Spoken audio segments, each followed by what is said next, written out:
आज के लेक्चर में हम लेसन नंबर 4 को डिस्कस करेंगे। इसकी हिस्ट्री और पॉलिटिकली एंड सोशल कॉन्टेक्स्ट जो कि हम लेसन नंबर 3 में डिस्कस कर चुके हैं। अब जो लेसन नंबर 4 है उसमें भी सेम कॉन्टेक्स्ट है, लेकिन ये डिफरेंट पॉइंट ऑफ व्यू हैं, डिफरेंट कबीले हैं, डिफरेंट कंट्रीज़ हैं जिनके थ्रू इंग्लिश स्प्रेड हुई। इंग्लिश बड़ी मुख्तलिफ ममालिक में, मुख्तलिफ एरियाज़ में। सबसे पहले है करेबियन एरास के लिहाज से उनको डिस्कस करते हैं, उसका फैलाव कैसे हुआ इंग्लिश का। Slave trade give rise to distinctive kind of English in West Indians and mainland American. मतलब ट्रेड की वजह से, स्लेव ट्रेड की वजह से डिस्टिंक्शन हुई मेन लैंड अमेरिका में। तो ब्लैक स्लेव ट्रेड हुई। ब्लैक मतलब ट्रेड, ब्लैक ट्रेड तजारत। चीप गुड्स मतलब cheap goods exchange for black slaves. Atlantic triangle journey between Europe. 3 stages of slave trade, जो स्लेव ट्रेड हुई जिसे गुलामाना तजारत कहते हैं, वो 3 स्टेजेस में स्टेज 1 है कि ships left from British ports to West Africa. Ships left करते थे ब्रिटिश पोर्ट्स से अमेरिका वेस्ट अफ्रीका की तरफ। कैरिड फिनिश गुड्स, जो कि चीज़ों को लेके जाते थे, जिस तरह क्लॉथ्स, कपड़े हैं, गन्स हैं, आयरन वेयर है, ड्रिंक्स हैं, ये सारी चीज़ें उसमें वेस्ट अफ्रीकन कंट्रीज़ हैं। सीनेगल है, नाइजीरिया है। स्टेज 2 में ट्रेड कैसे हुई, black trade. African dealers kidnap villagers from 100 miles inland, के जो अफ्रीकन डीलर्स थे, डील करने वाले, बहुत ज़्यादा किडनैप करते थे विलेजर्स को। ट्रीटेड दैम क्रूअली, उनके साथ बुरा सलूक करते थे। Slaves were traded for the goods brought from Europe, और उनको स्लेव गुलामाना तौर पे रखा जाता था और वो ही ट्रेड करते थे क्योंकि वो मजबूर थे, इसलिए वो ट्रेड करते थे। स्टेज 3 है slaves were transported to the Caribbean island and American coast. Slaves were कहते हैं जी वो जो गुलाम थे, ट्रांसपोर्टेड, वो ट्रांसपोर्ट करते थे to Caribbean island and America coast. Sold the highest bidder at slave auctions, और मतलब उनकी बहुत ज़्यादा बढ़िया बोलियाँ होती थी, उस बेस पे वो सेल होती थी चीज़ें। Worked on sugar plantation for nothing, goods were bought with money made from the sales of sales.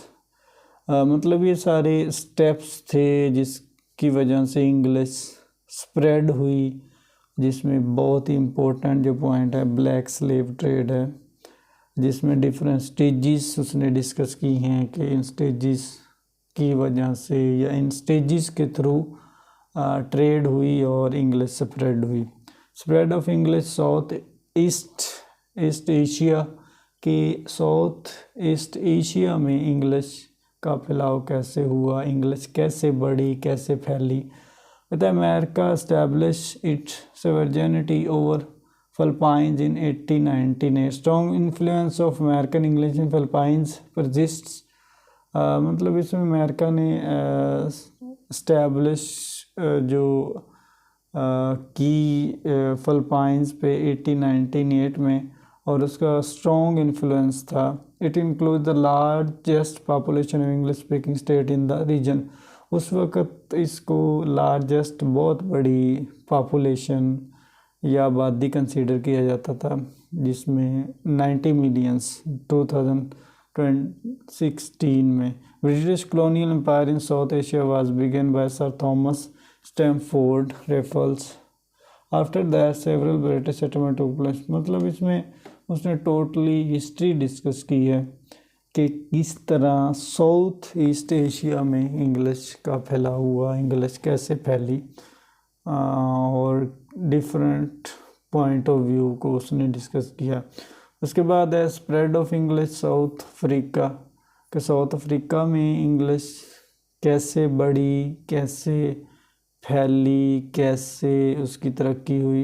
Contemporary situation है 11 नेशनल लैंग्वेजेस। तो ये डिफरेंट पॉइंट उसने इसमें डिस्कस किए हैं। ये टोटली हिस्ट्री है। उसके बाद spread of English south Africa 2, south Africa की ही बात हो रही है। उसमें इमिग्रेशन की वजह से या ये डिफरेंट इवेंट्स हुए उनकी वजह से जो इंग्लिश का रुझान बढ़ा।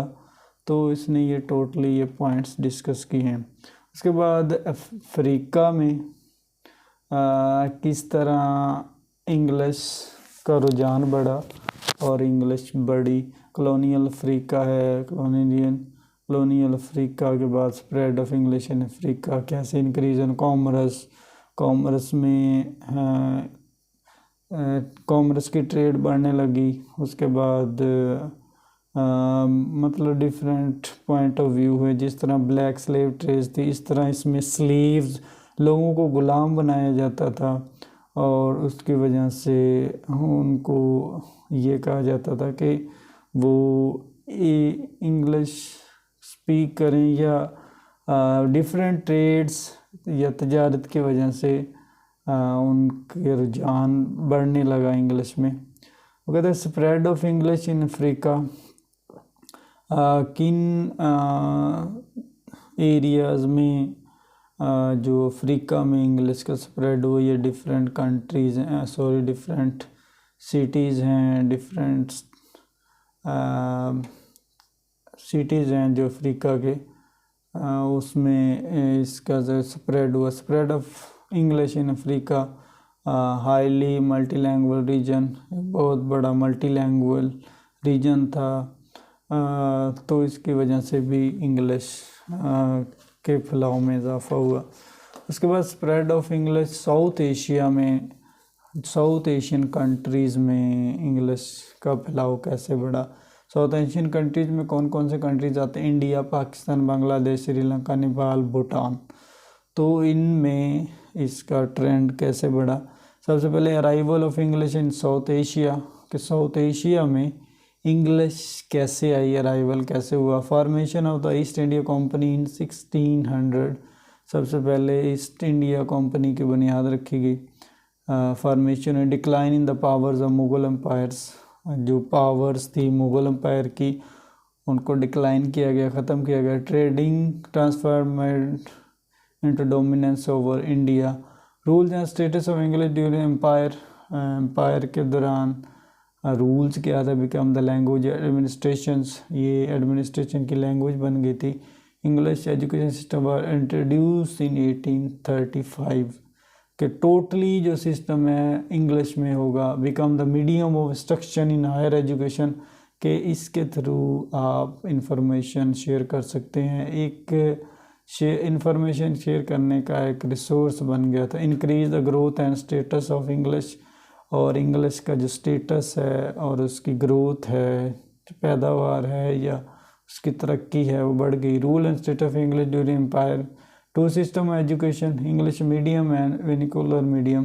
तो ये सारे पॉइंट ऑफ व्यू थे जिनकी वजह से इंग्लिश का स्प्रेड हुआ। उसके बाद यूज़ ऑफ इंग्लिश, इंग्लिश का यूज़ किस किस जगह होने लगा। Number of function is important, domains, courts में, गवर्नमेंट एडमिनिस्ट्रेशन में इसका इस्तेमाल होने लगा। हायर एजुकेशन में, आर्म फोर्स में, the media, business and tourism, in group communication में। तो इन तमाम एरिया में, तमाम डिपार्टमेंट में इंग्लिश का यूज़ होने लगा, तब भी इंग्लिश बढ़ी। Use of English associated official language in Pakistan, India, India और पाकिस्तान में एसोसिएटेड लैंग्वेज कंसीडर की जाने लगी। उसके बाद यूज़र ऑफ इंग्लिश, पाकिस्तान में यूज़र ऑफ इंग्लिश कितने हो गए? 17 मिलियन समथिंग। इंडिया में उससे भी ज़्यादा थी। और उसके बाद English in South Asia out number the speaker in US and UK combined. It is due to the number of speaker in India. 20% of 1 billion people speak English, used as a lingua franca in south of India. Use of English in other South Asian countries. No official status in other South Asian countries. Medium of international communication, science of culture, modernity. मतलब इन तमाम वजूहात की बिना पर English को जो तरक्की मिली south Asia में different countries हैं। इसमें पॉपुलर जो कंट्रीज़ हैं इंडिया और पाकिस्तान है, नेपाल है, भूटान है और श्रीलंका है, बांग्लादेश है। तो ये साउथ एशियन कंट्रीज़ हैं, इनमें इंग्लिश का जो रुझान बढ़ा इन तमाम पॉइंट ऑफ व्यू की वजह से बढ़ा। मतलब क्यों अराइवल हुई, उसके बाद क्या क्या पॉइंट ऑफ व्यू थे जिनकी वजह से इंग्लिश की स्प्रेड में इजाफा हो, इंग्लिश की इंफॉर्मेशन में इजाफा हुआ। तो इंग्लिश का यूज़ किन किन डिपार्टमेंट में होने लगा और इसको official language, associated official language consider किया जाने लगा पाकिस्तान और इंडिया की। तो इस तमाम लेसन में उसने यही बताने की कोशिश की है कि हिस्ट्री क्या है इंग्लिश की और डिफरेंट फेजेस में या ओरिजिन हुई या हिस्टोरिकली या पॉलिटिकली या सोशली, तो इंग्लिश की तरक्की कैसे हुई और इंग्लिश कैसे बढ़ी और इंग्लिश का जो रुझान है इतना ज़्यादा क्यों हुआ, किन वजूहात की बिना पे हुआ। तो इस लेसन में उसने टोटली यही चीज़ बताने की कोशिश की है कि ये तमाम पॉइंट ऑफ व्यू हैं, ये तमाम जो उसने पॉइंट डिस्कस किए हैं, इन तमाम की वजह से इंग्लिश का फैलाव हुआ साउथ एशिया में, अफ्रीका में, उसके बाद साउथ अफ्रीका में। मतलब ये डिफरेंट रीजन्स हैं, कंट्रीज़ हैं इन द वर्ल्ड जिनमें इंग्लिश की स्प्रेड हुई। ईस्ट एशिया है, उसमें कैसे इन्फ्लुएंस हुई इंग्लिश, और कैरेबियन एरिया में जो इंग्लिश का रुझान है, जो ट्रेंड है, कैसे बढ़ा। तो इस लेसन नंबर 3 और 4 में टोटली उसने हिस्ट्री बताई है, पॉलिटिकली, हिस्टोरिकली एंड सोशली, कि इसका ओरिजिन कैसे हुआ और इसका फैलाव कैसे बढ़ा, ना सिर्फ एक कंट्रीज़ में बल्कि तमाम कंट्रीज़ इन द वर्ल्ड, जितने भी मुमालिक हैं इस दुनिया में, उसमें इसका रुझान कैसे बढ़ा, इसका फैलाव कैसे हुआ। तो ये तमाम वजूहात थी जिनकी वजह से इसका फैलाव बढ़ा। ब्लैक स्लेव ट्रेड थी, उसके बाद डिफरेंट पॉइंट थे, डिस्टिंक्शन पॉइंट थे जिनकी वजह से रियलाइज़ किया गया कि इंग्लिश की ज़रूरत है डिफरेंट कंट्रीज़ में। और उसके बाद जो ख़ास तौर पे इम्पोर्टेंट पॉइंट था इसमें, south Asia countries like Pakistan है, इंडिया है, बांग्लादेश है, और उसमें कैसे इसकी इब्तदा हुई और इसका कैसे रुझान बढ़ा। तो ये तमाम चीज़ें इस लेसन में उसने डिस्कस की हैं। तो लेसन नंबर 3 और 4 टोटली जो है, टोटली हिस्ट्री पे फोकस करता है, हिस्ट्री पे डिपेंड करता है कि इसकी ओरिजिन क्या है, इसका आगाज़ कैसे हुआ इंग्लिश का, और इंग्लिश फैली कैसे इन एरियाज़ में, इन रीजन्स में, इन कंट्रीज़ में, और इन